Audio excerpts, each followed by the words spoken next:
여러분은 새벽 배송을 얼마나 이용하시나요? 저는 한 달에 4번 정도는 새벽 배송을 이용하는 것 같습니다. 집에 달걀이 떨어졌다는 걸 깨달은 밤 10시.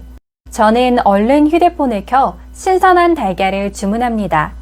주문하는 김에 세일하는 야채와 고기도 좀 담고요. 다음 날 아침 휴대폰을 확인해 보니 새벽 4시에 문 앞으로 택배가 배송되었다는 카톡이 와 있습니다. 문을 열어보면 어젯밤에 주문한 신선한 재료들이 놓여 있습니다. 이렇게나 편리한 새벽 배송. 이용할 때마다 더 많은 회사들이 더 다양한 상품들을 많이 판매하기를 바라게 되는데요. 그런데 기대와는 다르게 새벽 배송 시장에서 철수하는 유통업체들이 계속해서 늘어나고 있습니다. 그 이유는 무엇인지 알아보겠습니다. GS 프레시몰, 프레시지, 헬로네이처, 롯데온. 온라인 쇼핑을 자주 하시는 분들이라면 한 번쯤은 들어보셨을 온라인 쇼핑몰들인데요. 이 네 업체의 공통점은 무엇일까요? 바로 새벽 배송을 중단한 업체들입니다.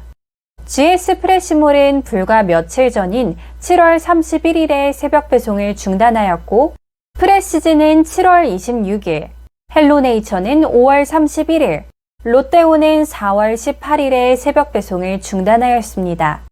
그 이유는 엄청난 적자 때문입니다. 새벽 배송은 일반 배송보다 시스템 유지에 많은 비용이 듭니다. 새벽 배송을 하려면 상품 분류와 포장 인력이 작업을 새벽 2시경까지 마치고 배송기사가 새벽 배송을 해야 하는데 이때 인건비가 1.5배 이상입니다.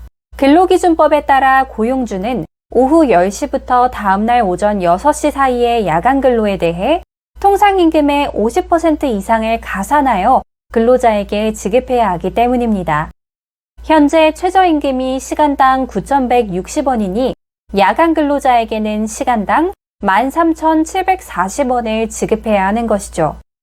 그리고 새벽 배송은 식품류가 많기 때문에 콜드체인 시스템, 즉 특정 온도 내에서 화물을 저장, 운송, 보존하는 공급사슬 관리 시스템이 필수적이기 때문에 이 시스템을 갖추고 확장시키는 데에 매우 큰 비용이 들어갑니다.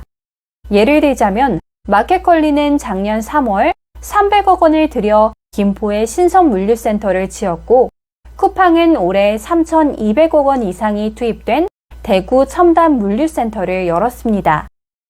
따라서 새벽 배송은 고비용으로 인해 수익성 확보가 어렵고 인플레이션으로 인한 물류비 상승까지 더해져 적자를 면하기 어렵다고 합니다.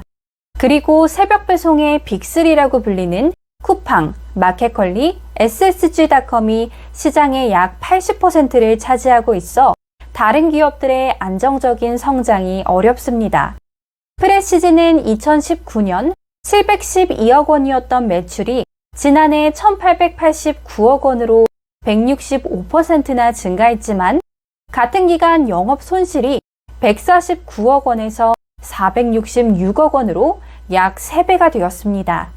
매출 증가세보다 적자폭이 더 커지자 고정 비용이 많이 들고 이용률이 저조한 새벽 배송 서비스를 종료하였습니다. GS 리테일이 운영하는 GS 프레시몰도 인건비와 포장재 비용이 많이 들어 새벽 배송을 종료하였고, 롯데온과 헬로네이처도 새벽 배송을 종료하였습니다. 사업을 통해 이익을 내는 것보다 상장이나 투자 유치를 목표로 하는 업체라면 대규모 적자를 감수하면서 새벽 배송 서비스를 유지할 수 있겠지만 대다수 기업은 그럴 처지가 못 된다고 합니다. 실제로 새벽 배송 빅3 업체들의 적자 규모는 엄청납니다. 쿠팡은 1조 8천억 원, 마켓컬리는 2,177억 원, SSG닷컴은 1,079억 원의 영업 손실을 냈습니다. 하지만 새벽 배송 시장 규모는 점점 커지고 있습니다. 2015년 마켓컬리가 새벽 배송을 처음으로 시작하고 최근 몇 년 사이 신선식품 전문몰과 대형마트까지 새벽 배송 서비스에 뛰어들면서 2019년 8천억 원 규모였던 시장 규모가 지난해 5조 원으로 커졌습니다. 그리고 교보증권에 의하면 저녁에 주문하여 새벽에 배송받는 시스템에 익숙해진 소비자가 늘어남에 따라 2023년 새벽 배송 시장 규모는 11조 9천억 원까지 성장할 전망이라고 합니다. 이에 새벽 배송 시장에 새로 뛰어드는 업체들도 있습니다. 바로 네이버 쇼핑과 코스트코입니다. 네이버는 CJ 대한통운과의 협업을 통해 일부 상품을 오전 10시까지 주문하면 당일에 배송하는 당일 배송 테스트를 시작했고, 올해 하반기에 새벽 배송 서비스도 시험할 계획이라고 합니다. 코스트코는 지난 5월부터 얼리모닝 딜리버리 서비스를 시작했습니다. 서울 전역과 경기 인천 일부 지역에 한해 과일 등 일부 상품을 오후 5시까지 주문하면 다음날 오전 7시 전에 배송하는 서비스입니다. 고비용의 적자 생존 시장인 새벽 배송 시장을 많은 업체들이 떠나가는 때에 새롭게 시장에 뛰어드는 업체들이 과연 생존할 수 있는지, 그들이 시장의 판도를 바꾸어 놓을 수 있는지 앞으로의 변화가 궁금해집니다. 오늘은 새벽 배송 시장에서 적자가 날 수밖에 없는 이유, 새벽 배송 시장을 떠나가는 기업들과 새로 시작하는 기업들에 대하여 말씀드렸습니다. 도움이 되셨다면 구독과 좋아요 부탁드립니다. 구독하시면 다양한 정보를 받아보실 수 있습니다.